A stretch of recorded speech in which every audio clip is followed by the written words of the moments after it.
Find out what's making you sick and how to heal. Anthony William is the medical medium. Hello, I'm Anthony William, and you're listening to the Medical Medium Radio Show, where each week I talk about the most advanced healing information and secrets about health, much of which is not found anywhere else and is decades ahead of what's out there now.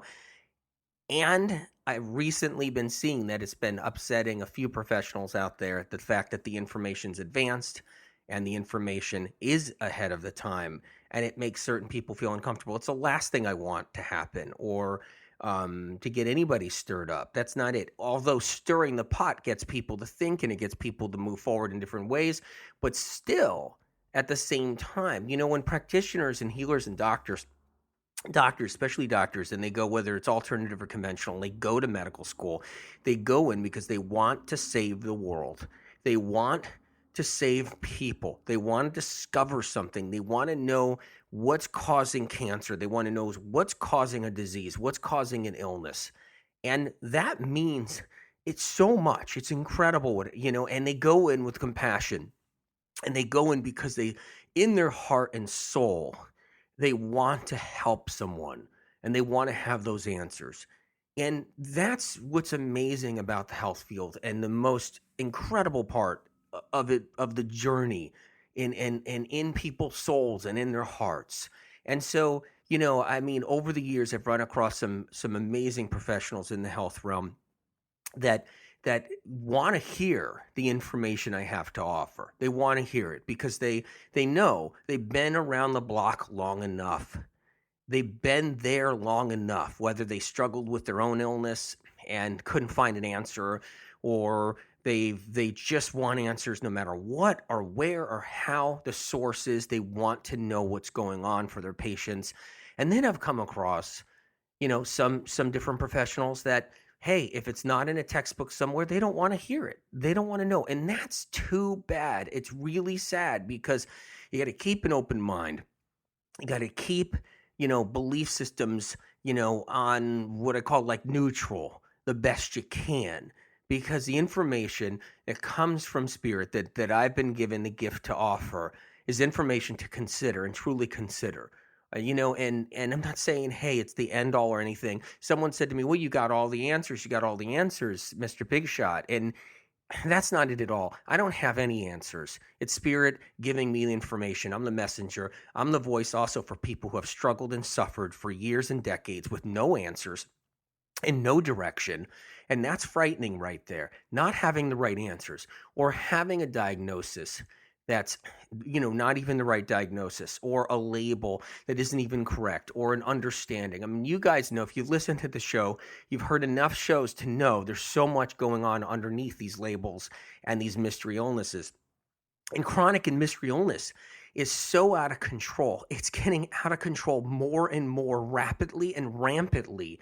So for a professional or professionals to, put a blind eye to information or think it's not a credible source is really a disservice to patients and other people. And like I said, I know so many doctors and professionals that want information, and they don't care. They want to hear it. They want to understand it. They want to know, and they want to level that against the information they've learned, and they want to equate it or equalize it or neutralize it so they can find answers. Because when it comes to healing, the miraculous healing process of the human body, no one really has their finger on that part, because it has a lot to do with God. It has a lot to do with human nature. It has a lot to do with so many different facets. And so basically what I'm trying to say is, yes, the information is ahead of the time on the show, and it is, much of it's not found anywhere else. But if you are a professional and you just logged on and this is the first time, just sit back. Hey, if you want to giggle, giggle. If you want to say, aha, that's an aha moment, say an aha moment. But sit back, relax, enjoy the show, get as much information as you can for your patients and so forth, and move on forward from there. And look, and the show, I've always said the show and everything I do is for the person who's not even a practitioner. It's for the person to become their own expert. It's for the person to become an expert and know more know more than many people or many practitioners out there. So it's about making sure everybody's armed with the power of information, the shield of information, the armor of information from a source that was given to me since age 4. And someone said, how is it possible you have so much information? You put it out on blogs, you write articles constantly, you have it in your books. It's never ending, and it's like brand new coming off the shelf and never been anywhere else. The only way that's possible, and someone also said, well, how do you store all that in your head? I don't. It comes streaming through from spirit, and that's the gift. And that's why the books are coming out, and they're going to keep on coming out. And that's why I'm doing what I'm doing. But the deal is for you to be that expert. Okay. So I'm a voice and a messenger from spirit, giving those messages to you so you can become that expert, so you can heal. And I'm also the voice for the people who have never been heard, who've suffered their whole lives with no answers. 30 years going by with fatigue and multiple sclerosis and God knows what else they've been labeled or dealing with, and neurological problems and everything else, depression, anxiety that never goes away. I've been the voice for people so they get answers, so they can get help. And so you can be that voice too. And we can join together and really make a difference in the world. I'm honored to be here. I'm honored to be here during the show. Today's show is about food poisoning. Food poisoning. Have you ever had food poisoning? Have you had that before? I have. I've had it before when I was a child one time. I talked about a couple of lines about it in my first book, Medical Medium. But food poisoning is rampant. Yes, it's out there. It's everywhere. We have to be careful. There's a lot you can understand to avoid it. Why would you want to avoid food poisoning? Because it has killed a lot of people. It has ended a lot of lives for a lot of people, and also injured and wounded a lot of people as well along the way, where they've been wounded and injured permanently.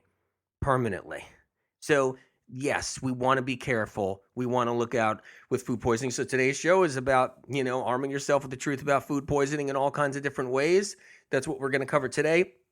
Check out the Life Changing Foods book. Since we're talking about foods, check out the Life Changing Foods book, okay? It's packed with information. That one is packed with information. I did everything I could to make sure that thing was just lock, stock, and barrel packed. So please check it out if you can. Healing Path, download the Healing Path as well. Go to medicalmedium.com. You can download the Healing Path for free. What is the Healing Path? The Healing Path is like a 19 episode course thing that's for free. It's audios of me walking you through all kinds of aspects of health so you can heal. I mean, I talk about freedom in there. I talk about creativity in there. I talk about, everything that can help you and aid in your healing. I talk about foods. Just get it for free. There's no gimmicks with it. Just download it and you got it, and start listening. And take it seriously. Just because it's free doesn't mean you don't take it seriously, because it's serious. It's real serious. So make sure you do that. So let's go into the show. Let's hit it. Let's get right into it. Food poisoning. There's a lot of people, all you have to do is just mention the word food poisoning, and they'll be like, yeah, I kind of aware of that. And they might be one of the wounded soldiers along the way that have been injured from food poisoning or really hit hard from it. So what can we do to prevent it? We're going to hit all aspects. First of all, it's important to understand that I'm not going to make fun of any diet belief system in this episode, but I am going to talk a little bit more about meat eating and chicken eating and turkey eating and pork eating. Not in the negative way, like, hey, you shouldn't eat pork. That part I'll definitely say. Just no one should be eating pork. I don't care who it is. Just saying. There's no healthy bacon. Now I realize that one of the listeners out there, 2 or 3 or 10 of them, for all I know, could be raising their own pigs and raising them in the best way, and that's amazing. So if you are gonna have if you are gonna have bacon and it's your own pig you're raising, and that's what you do, I support it. Okay, I do. It's just don't eat a lot of it. Don't eat a lot of it. Don't have it every day. Keep it in the freezer or something, longer term. Stretch it out more just so you don't, burden down the liver and the pancreas and everything else, because no matter what, pork is still high fat, even the white meat of pork. So, okay, so back on to this. I'm not going to be ripping in to, a belief system. If you like animal products, I support you. And I'm going to support you on how to protect yourself. How to protect yourself. That's what I'm going to do. And if you're a vegetarian or a vegan or whatever, or just eat fish, I'm going to support you to protect yourself, because you have to be protected there too when it comes down to food poisoning, believe it or not. Because we go into restaurants, if you're a vegan or a vegetarian, you go into a restaurant, you can go into a restaurant and what happens is in that restaurant, you could be having a salad or something or so forth, and that salad could have been contaminated. It could have been, that salad could have been cross-contaminated with something else in there, in the restaurant, in the kitchen, the restaurant. I'm going to go deep into that in a little bit. So let's rip into this. Let's do this. So on meats and chickens and fishes, that's where we have to worry pretty much the most, is how we're preparing meat and chicken. You know this. If you eat chicken that's raw, what can happen? You can die. Yeah, you can die. Not just get sick, but die. Lose a life. There's so many people who undercook a turkey for Thanksgiving. The hospitals are filled with sick people that have had underdone turkey during Thanksgiving. There are hundreds and hundreds, actually thousands of food poisoning turkey dinner cases in the hospitals and ERs across the country during Thanksgiving. So what we have to understand is, why is that? How is that happening? What's going on with that? What makes that happen? Well, so we need to be safe. Bottom line. So, I talk to doctors a lot and over the years, and have a lot of doctor friends, and they've seen people die from food poisoning. Like, it's no joke. When you talk to a doctor who's seen it or is aware of it, he or she will have a look on their face and say it's almost like the most sad death, because it could have been avoided, maybe. B, there's so many other things we can die from that food poisoning really, it shouldn't be on the list, because this is food safety. This is food we're eating. This is our lives. This is what we're doing. So, okay, so what do we do when we're making food at home? And we're going to hit restaurants too. This is important. So what are we doing when we're making food at home? Well, first of all, you have to make sure that your hands, and you will probably already know this, many of you, if you're taking chicken out of a package, touching the package itself is already a problem right there. That means when you touch that package, your hands already have bacteria on it. And I'm not just talking about salmonella. In the packages in the grocery store, chicken and meat of all kinds, there's C. diff and there's C. diff and MRSA all over the outside of packages at the grocery store. That's number one right there. So there's bacteria loaded on the outside of every one of those wrapped packages. So when you're just grabbing the package and you're like, oh, honey, hey, and you take it out of the refrigerator, we're going to have chicken tonight, and you put it down on the counter. Now your hand is a weapon that can actually injure your children. Right there. So you have to go and wash your hands right there, right after you touch that package. Or after you opened it up. You got to make sure you always have a clean hand when you touch your knife, the handle of your knife, or your handle will have bacteria from when it was dirty. So if you take a package out of the refrigerator, honey, would you like chicken tonight? And what do the kids want? And you put that chicken on the counter, okay? And now you grab the knife to open up the package, to cut the package open. Your hand now, after touching the package, touch the handle of the knife, and you put the knife down, you open up the package, and whether you wash your hands or not, your handle on your knife could have the bacteria on it. Now, is this being phobic? Is that what it is? No, it's not. Trust me, it's not. It's being big time safe.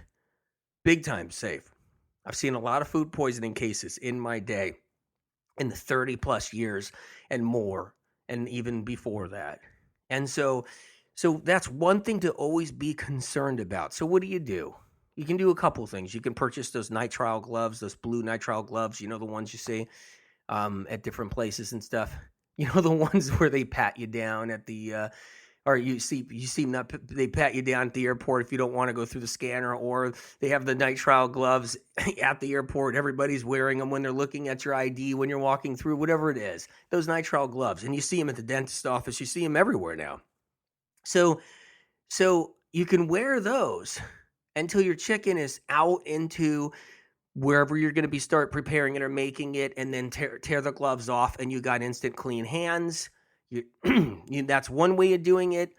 You can, change your knife if you know your knife was contaminated in different ways. The handle of the knife was contaminated, but this is just the tip of the iceberg. Okay, rinsing off your chicken in the sink is a common thing we do. The problem is with that is you just rinsed all this dangerous bacteria in the sink, and it's just sitting there right off the chicken. And what happens is then you go washing an orange or washing some lettuce in the sink, and the lettuce falls in or touches the side of the sink, and you forget. And that lettuce touching the side of the sink could have picked up some of that bacteria from rinsing the chicken off first. So there's so many things to be concerned about and to be worried about, and we have to be careful. And here's the other thing. If you put chicken in a plate that's raw and you didn't cook it yet, and it's in a plate that's raw, that plate's done after you start frying that chicken or start broiling that chicken or start doing what you want to do. If that chicken was raw in a plate, that plate's done. That means that plate goes somewhere. It goes in the dishwasher, it goes in the sink, wherever it goes, but it goes somewhere.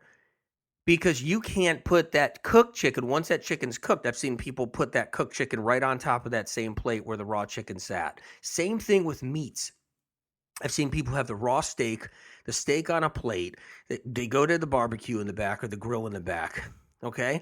They, lift that steak off that plate. There's raw juices on that plate. Throw that steak on the burner, on the grill, whatever it is in the backyard. They're cooking that steak. And then when that steak's done, they throw it right back on the plate with the juices. Bam, instant food poisoning possibilities. And it's a luck of the draw. It's Russian roulette with your lives. So, hey, that's that once that steak was on that plate, that's done. That's over with right there. Once that's been on there, that's over with. So you move that over. So and you get a new plate and you put that cooked steak on that new plate. But that's not where it all stops. Barbecuing with the sauces. You got the brush sticking in the sauces. And then you're glazing the raw meat with that sauce. So you got the sauce brush and you're glazing your ribs. You're glazing your steak. You're glazing whatever it is. Your pork chops, whatever it is you got cooking, you're glazing with some kind of sauce.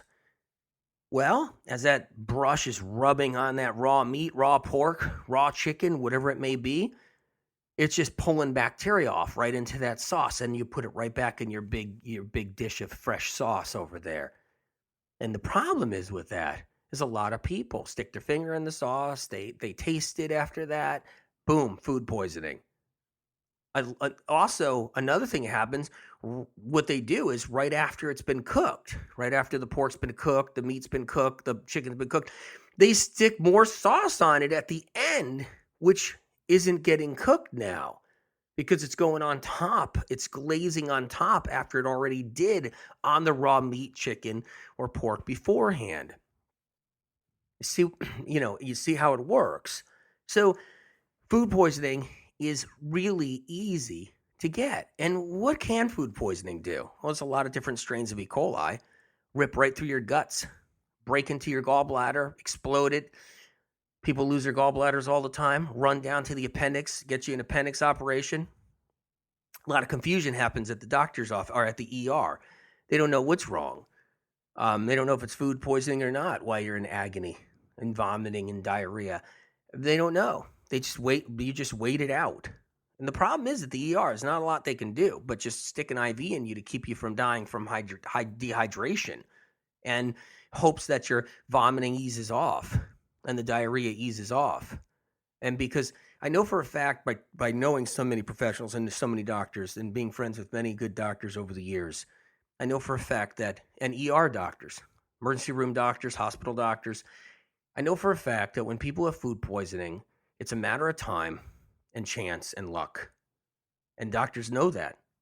When you're sitting your butt in a hospital bed, and you've just vomited for 2 straight days and had diarrhea for 2 straight days, including maybe some blood involved, or maybe none of that, just pain. And you're in the hospital for 2 days on an IV. They all wait it out and they all look at each other like, is this person going to make it or not? That's how serious food poisoning is. So at the same time, you can heal and you can get past that as well. At the same time, there's things you could do that we're going to talk about that up your game so you don't end up in trouble, so you don't end up in that waiting game. So if you do get food poisoning, no big deal. You vomit for a bit, have diarrhea for a bit, but it's not going to take you out because we're going to prepare you with some options to make sure that you're not in that situation where you're in a hospital and doctors looking at each other after you've been sitting there for 5 days on IV with no ability of putting food down or water down the pike. And so we're going to make sure that we prepare you the best we can in any way possible so that you get food poisoning, it doesn't take you out.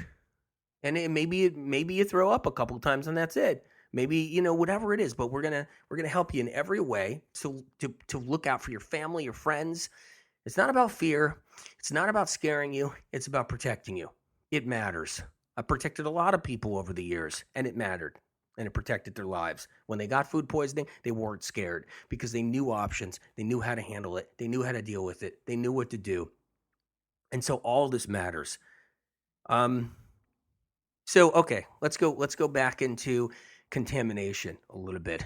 So you have to worry about that cross-contamination, putting that steak back on that plate, that there's juices in that plate, using that big fork that went and put the steak off the plate onto the grill. And then when the steak was done, taking that fork, jamming it into that steak and running new bacteria in it and putting it back on that plate. All these things we have to consider. Every last bit of it. Now, I know this makes it hard and not enjoyable as much. So when you're cooking hamburgers on a grill, you might be like, well, Anthony scared the bedickens out of me so much. I'm taking the enjoyment out of my 4th of July cookout. That's that's not what I'm trying to do, but it could spook you a little bit. But once again, it's important to understand how all of this works. So contamination, chicken in the kitchen. Yeah, we want to make sure that you clean your surfaces. The cutting board factor happens all the time. People put raw chicken right on the cutting board. And they're slicing it or cutting it there or filleting it or whatever. I mean, opening it up and doing some kind of stuffed breast, and they're preparing it on the cutting board. And all that raw chicken's all over the cutting board. You got to make sure that you wash that cutting board off good. You can't just throw it in the sink and give it a quick rinse. I would have another cutting board nearby, so if you're pretty much done with that cutting board, I'll just move it over. Make sure it's nowhere to be found. Make sure it's in the on a different counter or something like that. Put a new cutting board down so that if whatever you're doing, whether it's plates or whatever. I mean, remember, if chicken juices are on the counter or on a cutting board and you put a clean plate on top of that cutting board or that counter, the bottom of the plate has possibility of some dangerous bacteria at the bottom of the plate. So even when you put that cooked chicken right off the pan, right on top of that new plate, and then you stick your hand underneath that plate to serve someone, you got now that raw chicken on your hand. It's so easy in so many ways to get this stuff around. So, okay, if you're not perfect at any of this, fine, but at least you're more aware of it, maybe. And that's the key, too. You got to be more aware of it. Make sure, oh, wait, did I just use that fork in this raw chicken and I forgot and I put it to the side? And now I'm giving one of my guests that fork at the table? It's everything matters. Why does it matter? Because the animal products can kill us. They can kill us. Now I know there's a lot of vegan doctors out there and stuff that say, yeah, well, it can kill us because it can clog your arteries and it could do this, it can do that, it can give you heart attacks, it can make your cholesterol go up. And sure. I'm talking about it can kill you. It can kill you. You eat raw chicken, you can die. You eat raw turkey, you can die. And, you eat raw steak, you can die. Never do raw steak tartare. Never do anything tartare. Never do anything raw. Don't even do raw fish, whatever you do. Make sure it's cooked. You like fish? You cook it. You cook it. I worked on a boat a long, long time ago for fun and to get some fresh air and go out on a fishing boat. And I did that to help out a friend and so forth and everything. And when I was out there, I saw a worm that came out of a fish. The worm stretched 6 feet long. 6 feet long, this worm. And that worm used to be a tiny egg inside the fish. You don't want, and this is a wild fish. You don't want, and I grabbed that worm and I stretched it out. It was 6 feet long and it was alive and it was squirming. And it was a worm that was inside a fish. When the fish was cut open, the worm popped out. And so you don't want to eat raw fish. If you're big into sushi, I just would say no. I would say, first of all, you're not supposed to be doing tuna anyway. Tuna is really not a good thing. Maybe you could do salmon sushi. But still, you always have the possibility of getting a couple of eggs in you from some worms. But you want your salmon cooked. You want your fish cooked. And you want to apply similar laws where you don't want cross-contamination, where you want to be careful with that cross-contamination. You want to, fish juices that are on the counter or on the plate, whatever it may be. It's important. Now look, grass-fed beef, free-range chicken has less bacterial possibilities than factory farmed meat and chicken and turkey and so forth. And we know that. You guys know that. I'm sure you do. That's what's amazing about, grass-fed beef and everything else. That it is, especially from small sources, small farms. But even small farms have to ship. They have to ship their cattle to a small factory. And the small factory could have different things running through it and so forth. I don't think in a lot of states it's legal for a very small farm, doing their grass-fed beef and growing their cows and slaughtering them on site. I don't think that's allowed in a lot of places. They have to ship them. They have to send them to the old factory. So even though they raised them in its high-quality grass-fed beef, they have to ship them to a factory.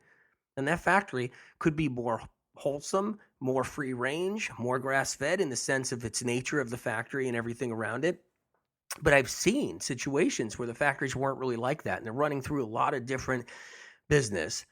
And, okay, sure, here's the grass-fed beef stuff coming in, but what was before that was grain-fed.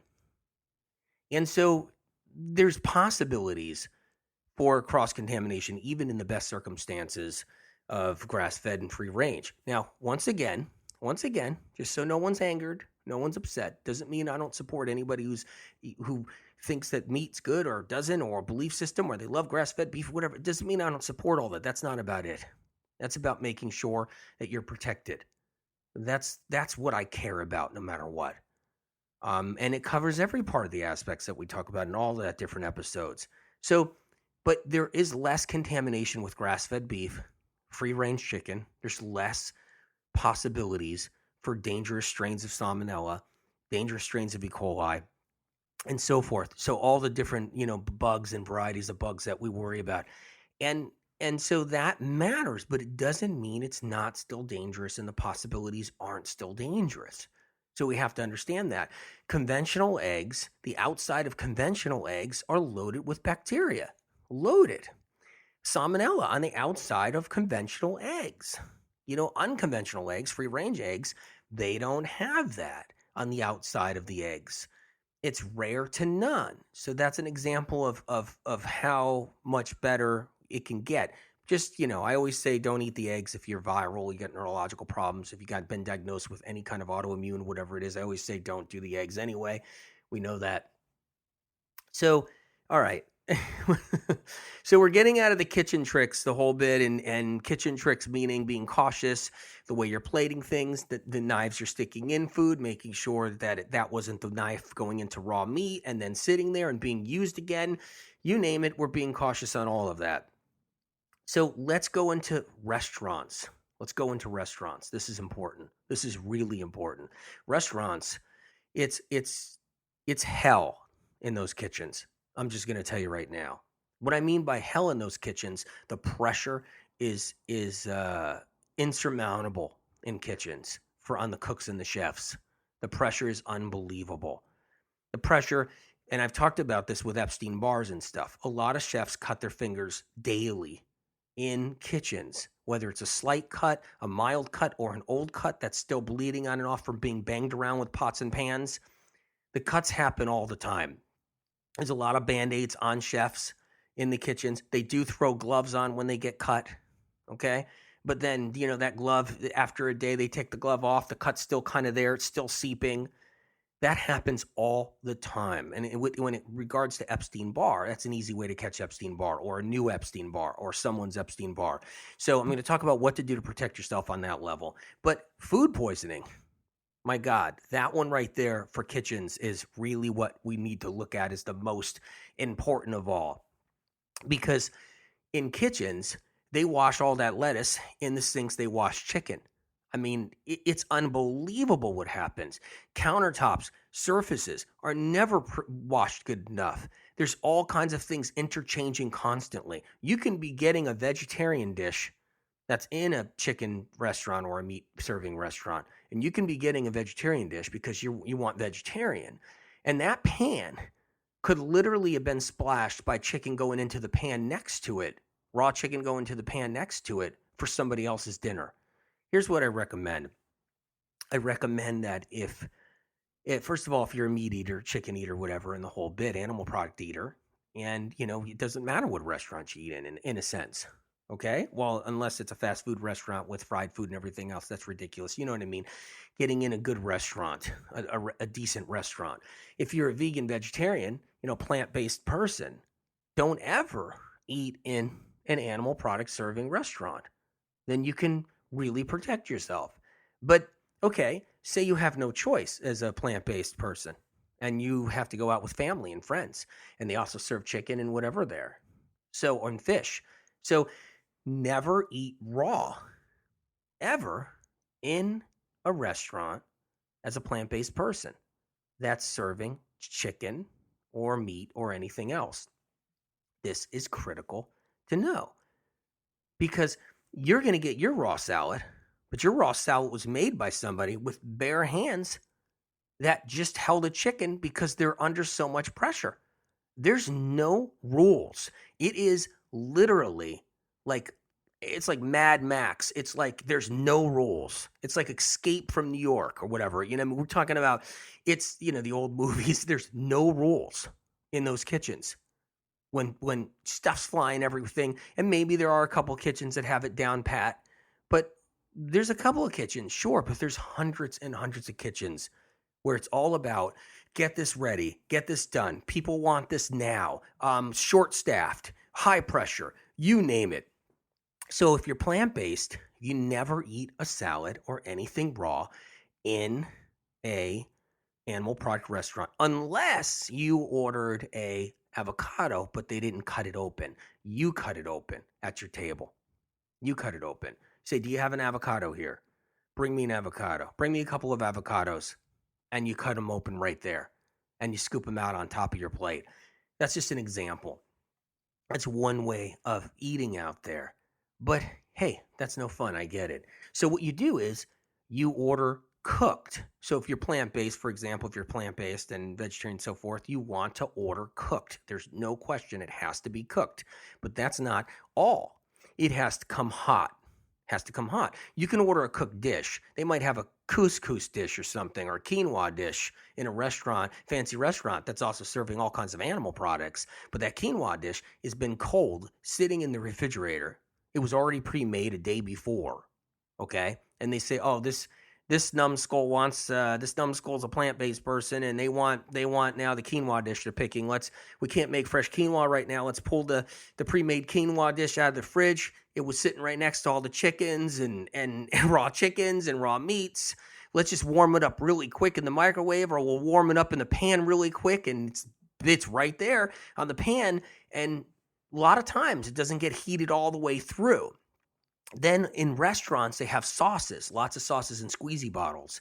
There's so much cross-contamination in all the squeezy bottles in restaurants, high-quality restaurants, of all kinds of levels of salmonella and bacteria and E. coli sitting in those squeezy bottles because the sauces are prepared around raw chicken and raw meats all the time, and people's hands are dirty, and they're just putting it all in those containers, the squeezy bottles, and you get your quinoa dish right, even if it came out hot. In that moment, after he heated it up, or she heated it up, the chef did, then they squirt cold or lukewarm, unheated sauce right on top of that and bring it to you. So here's the deal. Tell them you want no sauces put on top afterwards, if you can. Tell them you want it hot. You want the plate hot. You want the dish hot. If it comes lukewarm, you send it back in a nice way because you don't want to get anybody upset in restaurants. That's another thing I learned too, okay? You don't want to get anybody upset. You don't know who really is got an axe to grind or whatever, and you don't know what can happen to your dish if you piss off someone. So that's just a fact. I'm just telling you right now. So the deal is that, and where did I even get that information? From having so many clients who worked in the restaurant business in all kinds of different ways, so many hundreds of clients over the years, over the last 3 decades, and I've heard stories you couldn't even repeat. So the point is in a nice way, you get your plate brought back hot. You don't want them to redo it. You just want it hot. And so it kills off everything. Everything. So if you're vegan, vegetarian, you do that. All right, that's one way of doing it. If you're animal product based, you still want it to come back hot too, just in case. But you not only want that, you don't want anything rare. You don't want your meat rare. It's one thing you have to always understand. I don't care if you've been eating rare meat with no problems. You've never had food poisoning. You've been doing great for 20 years in your life, 30 years. You've been eating meat rare at your favorite restaurant. There's always that day. There's always that day. I've witnessed it out there in the world. You make sure your burger, whatever it is you're doing, grass-fed burger or just plain old USDA crap burger, whatever it is, you just make sure it's well done. Okay? At least medium, to well done, or medium, the least. Never want it rare. So you can be protected in restaurants. That's important. For both meat eaters and vegans, vegetarians, plant-based, whatever, you have to use lemon. Ask in your restaurants, can you bring me lemons? Bring me a lemon. Bring me a cut lemon, or cut it yourself. Bring me a lemon. And the good thing is if they cut a lemon for you, the lemon should kill off a lot of the bacteria that could have been on a knife. But you squeeze lemon on everything because the lemon will go on top of your food, but also it'll go inside of you, or a lemon water or something, there. Lemon is a great antiseptic. It's incredible. It really helps killing off. So if for some reason you ordered a salad and you're at a meat eating restaurant with family and you ordered a salad, get a lemon, squeeze it all over the salad, make sure that lemon juice is on there. And maybe even a pinch of salt if they can bring you some fresh salt, like sea salt. If they have a high quality salt at the restaurant, you put a little sea salt on there. It's a good chance it can help kill off bacteria. So keep in mind that there's a lot of things you can do to protect yourself. Okay, sure, you might go into a restaurant thinking much differently now. And you got me to think in maybe a bad way, because now I just ruined your fun. But but here's the thing. Don't let it ruin your fun. Just realize you're armed.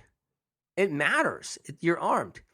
When I was a child, against Spirit's advice, I chose something in a restaurant that I wanted. I didn't care what Spirit said. I wanted it, and I was with family. I was 8, 9 years old, and we went out, and I almost died. Spirit told me not to choose to take the choice. But when you're 8, 9 years old, and you get tired of hearing from Spirit.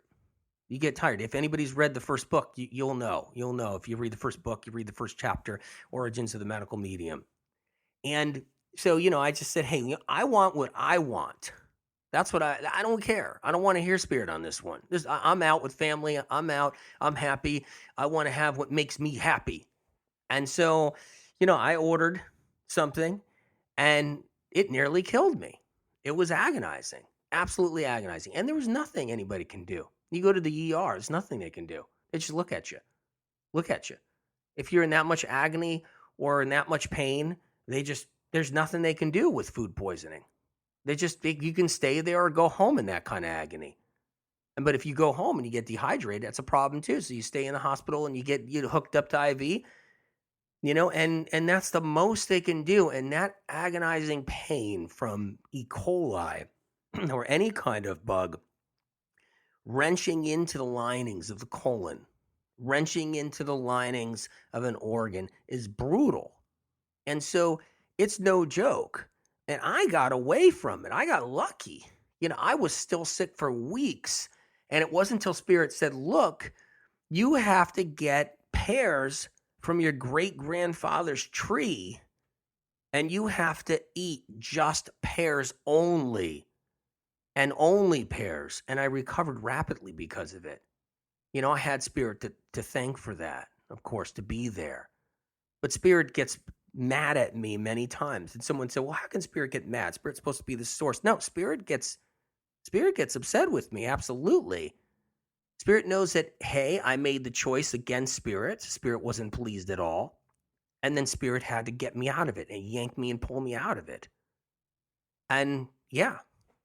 And so with this, just know that we can get sick. I've seen hundreds of cases over the years, people in some dire situations. So we're going to go into another part of talking about this so we can figure it out. So let's talk about other safety measures that matter.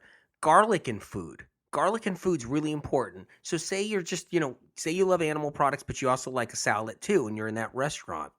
And, I don't recommend doing a salad. I'd recommend all your food being cooked in that restaurant, like I said earlier, and asking for the plates to come hot. And so, and by the way, in restaurants, it happens all the time, is the juices from a raw steak are still on a plate. And in restaurants, they actually take the steak off the grill or whatever it is in the restaurant, or out of the oven or out of the broiler or whatever it is, and they put it right on that plate with the raw juices still there underneath the steak. So that's really common practice. So that's why you want it coming back hot. The plate hot too, if you can. But another safety measure is garlic. Garlic on your salads, garlic on your food, garlic in your dishes. If you order that quinoa dish, garlic involved in there anywhere, whether it's cooked raw, very helpful. Raw garlic's best, but it's a safety measure to make sure that in your stomach, if you have bacteria in there percolating with everything else that's in your stomach, if you garlic in there, garlic's so powerful that it just will spread through the entire stomach, killing off bacteria. So that's a great safety measure for when you're eating out.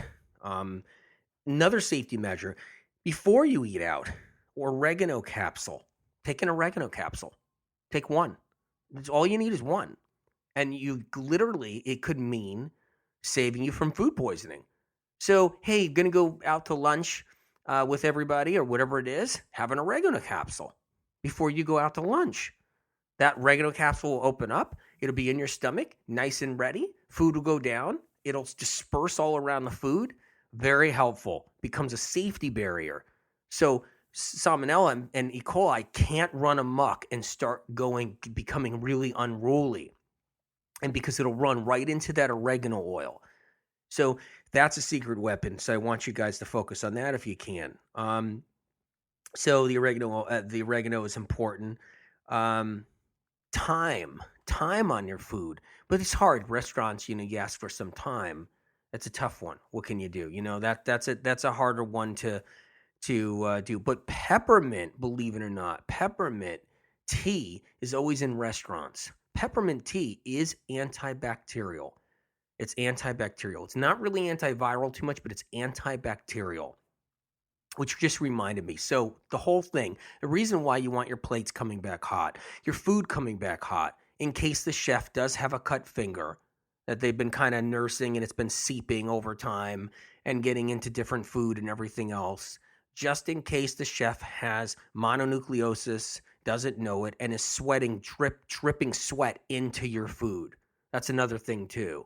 Because when the chefs are sweating profusely and it's dropping in all your food right there over the fire, that sweat will probably get heated up and burned up as they're preparing your food. But it's the sweat that's still coming off the chef when the food's been pulled off the griddle and put into your plate, and he's prepping the plate with that little bit of cilantro they put on top and a cute little sauce they put. Remember those sauces? Look out for them sauces. They put that sauce, that ring of sauce around your plate, and which, by the way, needs to be heated up. That plate needs to be hot because the sweat dripping off the chef dropping into your food. And if it's not hot enough, you can be set up for mononucleosis, a new variety. And God knows we got enough varieties out there. We talk about that in all the different shows. So that's something to be concerned of. That's why your food has to come back hot. Always remember that. But the safety measure of oregano oil is incredible. Peppermint tea at the restaurant, great for antibacterial. You could sip a little bit of peppermint tea before your food comes, sip it after your food comes. It's a secret weapon. In fact, people do that anyway without realizing it, and it stops food poisoning cases. And they didn't even know it. They got off scot-free without realizing it because they had garlic in their food, because they had some peppermint tea. But I really like the oregano capsules. That's a big deal.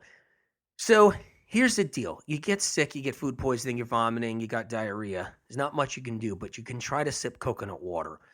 Coconut water, a little bit of coconut water mixed with regular water. It's a secret weapon to try to get hydrated as quick as possible. Could even be in a bottle coconut water, canned coconut water. And you put a little bit of coconut water in with regular water and sip it in between bouts of vomiting, bouts of diarrhea. No vomiting anymore, and you just have diarrhea and gut pain, sipping the coconut water. Very important. Getting little sips in if you can, if your tummy can feel like it can handle it and hold it down. Lemon water. Squeeze the lemon in water and sipping little bits of lemon water in between it all. You might not have a bad case of it. Your body might be cleaning up. It might not be a bad kind of E. coli. It might not be a bad kind of salmonella. It might not be a bad, version of another of the bacteria. But you can do the lemon water sipping in between, the coconut water sipping in between, ginger water.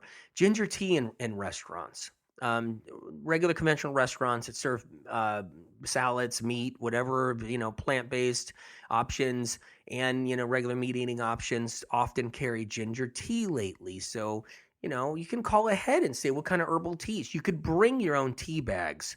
Never feel uncomfortable to bring your own secret weapons to restaurants. You can really protect yourself. So it's not about being in fear. It's about being armed, like I said before. This is critical information. You bring your ginger tea bags. Put it in your purse.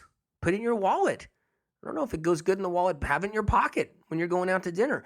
And if they don't have ginger tea, you have your ginger tea bag. Ginger kills bacteria right in the stomach. You can sip it before you eat, have some ginger tea after you eat. It's an amazing protection weapon method. It's perfect. So these are some of the tricks that you have to do. Like I said, squeeze lemon on all your food too. That's an option too. Take a lemon to a restaurant. Take a lemon, okay? Because they might not have a lemon. Squeeze it on your salad. Squeeze it on your food. Now, Lemon is always good with any raw dishes in a vegan restaurant, plant-based restaurant. It's always good to have lemon anyway. A lot of times, deliveries of food comes from a food truck to plant-based neighborhoods. Not plant-based neighborhoods, but plant-based, um, you know, st- uh, restaurants. So what happens is the truck will have also meat, frozen meat, this, that, whatnot in there. Plus, it'll have all the fruits and vegetables. And this happens in a lot in the cities. The cities, usually it happens. And you're getting your drop off and you're getting your fruits and vegetables, but there could have been cross contamination. So in vegan vegetarian restaurants, I still would recommend cooked and not raw in those restaurants. Now, if you do raw in those restaurants, which could be okay, make sure you ask for lemon squeezed on things. It matters. And sea salt, pinch of sea salt. It matters. And you can literally stop any kind of bacteria right in its tracks. So these are just different options, but a lot of people, they don't have choices. They can't, they end up in whatever restaurant they end up in, because when you're with a pool of people and you're just going where everybody's going to go and no one wants to insult someone or no one wants to push someone too hard, and you end up at any kind of dive, whatever it may be, you're going to be prepared now. You bring the things you need. You bring your ginger tea. You bring your peppermint tea if they don't already have it. You know what to do with the lemon. You do the oregano oil capsule before eating out every time. It's such a good safety measure. It's not even funny. It's so good. It really can help. If you do get sick, you know how to hydrate yourself carefully between it all. If you're that sick, you have to get to the hospital for an IV. And if you know these things, you can arm yourself and protect yourself when you're preparing, like I said, all the different meats and the chickens and everything in your own kitchens. Be careful. Be careful. I see it. Look, I see it with a cooking channel once in a while when I'm over a family member's house and they got the cooking show on and I'm standing there watching it. I see literally they just, some of the chefs, they don't even wash their hands. They're playing around with raw chicken and they're running around playing around like there's nothing wrong or nothing going on. And they're playing around with raw meat like there's nothing going on. Never have steak tartare or whatever that is, that whole raw meat thing. That's a guaranteed way of possibly losing your life. Even if you've done it over the years and you've gotten away with it, there's times where we may not get away with it. Stories of people I've heard from people losing their lives, getting sick, doctors telling me about it, and everything else from food poisoning is devastating. Lots of appendix operations, appendectomies, lots of those because of it. Lots of gallbladders removed because of it, and a lot of ulcerative and issues created because of it. A lot of damaged linings, intestinal tracts, and colons. It's no joke, but we can clean up. If you had food poisoning way in the past, a long time ago, anything you do applying in any of these shows helps knock down bacteria, helps knock down old bacteria, whether it's old C. diff sitting in there that's been just, sitting around not doing much, or anything. Strep gets in food too. All these different streps get in food. They're on animal products and everything. When you go into when you go into the stores, the packaged animal products are loaded with almost virtually a dozen varieties of bacteria, MRSA being included and C. diff being included. So these are all the things to keep in mind. Does it mean stop eating animal products? No. If that's what you like to do, if that's what you feels right, if that's what you subscribe to, it doesn't mean stop eating a raw salad, at a plant-based restaurant. If you're plant-based or vegan, whatever it is, no, you can do it. Just take a lot of these measures. Be on it, and you can protect yourself and your family and the whole bit. We're going to have to do a part 2 on this one someday. So hang in there, because I feel like I just scratched the surface. I feel like I've been swimming in scratching the surface, but haven't really pulled the whole thing together 100% with some of the information I still need to deliver to you. Know that I care. Know that I love you guys. I do. Just thank you for your support in any way possible. Thank you for actually taking the messages out, helping others like you do, becoming that expert. I really, really love you for it, and I really thank you for it. It chokes me up because I've seen so many of you do what you're doing, helping in so many ways. I absolutely adore you, love you dearly, and you got me, man. I'm with you. You got me. You're in my heart. Okay. Lots of love. God bless you. Take care.